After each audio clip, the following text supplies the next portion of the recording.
রাজনৈতিক দলগুলোর চলছে ঐকমত্য কমিশনের দ্বিতীয় দিনের সংলাপ। এ নিয়ে জানাতে যুক্ত হচ্ছেন সহকর্মী সাইফুল রিপন। রিপন, বৈঠকের সবশেষ পরিস্থিতি কি রয়েছে আমাদের জানাবেন। বেলা 11টা 20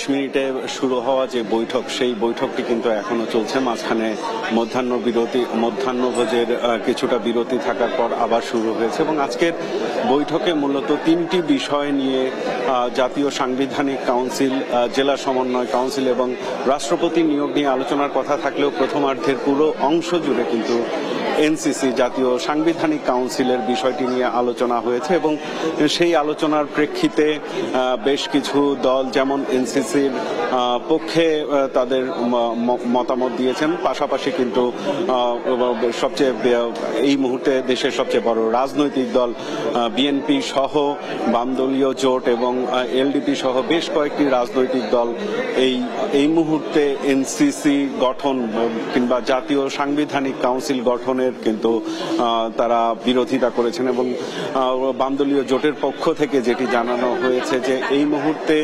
একটি গণতান্ত্রিক উত্তরণ এবং একটি অবাধ সুষ্ঠু নির্বাচনকে সর্বাধিক অধিকার দিয়ে কিন্তু অগ্রাধিকার দিয়ে নির্বাচন অনুষ্ঠিত করাই হচ্ছে সবচেয়ে জরুরি কাজ এই অন্তর্বর্তী সরকারের, এবং পরবর্তীতে যে নির্বাচিত সরকার আসবে তারা এই এনসিসি গঠন করবে কিংবা গঠন প্রক্রিয়া কেমন হবে সেই বিষয়গুলো নিয়ে সিদ্ধান্ত নেবে, এমনটি কিন্তু জানানো হচ্ছে কয়েকটি রাজনৈতিক দলের পক্ষ থেকে। এবং অন্যান্য বেশ কয়েকটি এনসিপি সহ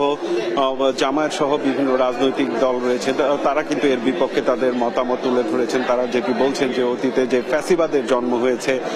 সাংবিধানিক যেই প্রতিষ্ঠানগুলো সেই প্রতিষ্ঠানগুলোতে দলীয় মতাদর্শের লোকজন বসিয়ে যেভাবে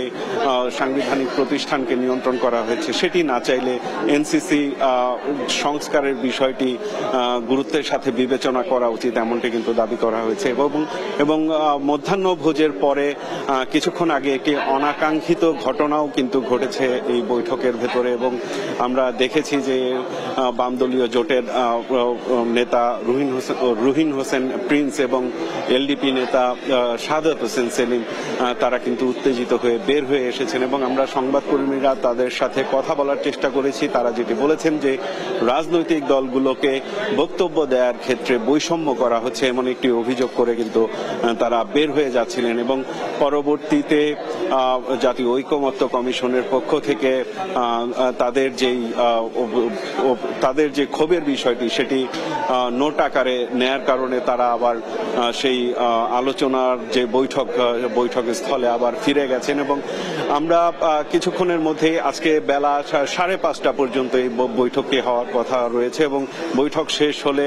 জাতীয় ঐকমত্য কমিশনের পক্ষ থেকে এবং রাজনৈতিক দলের পক্ষ থেকে কিন্তু রাজনৈতিক নেতারা কথা বলবেন এবং তাদের মাধ্যমে আমরা জানতে পারবো যে আজকে আলোচনার অগ্রগতি কতটুকু হলো। ডানা।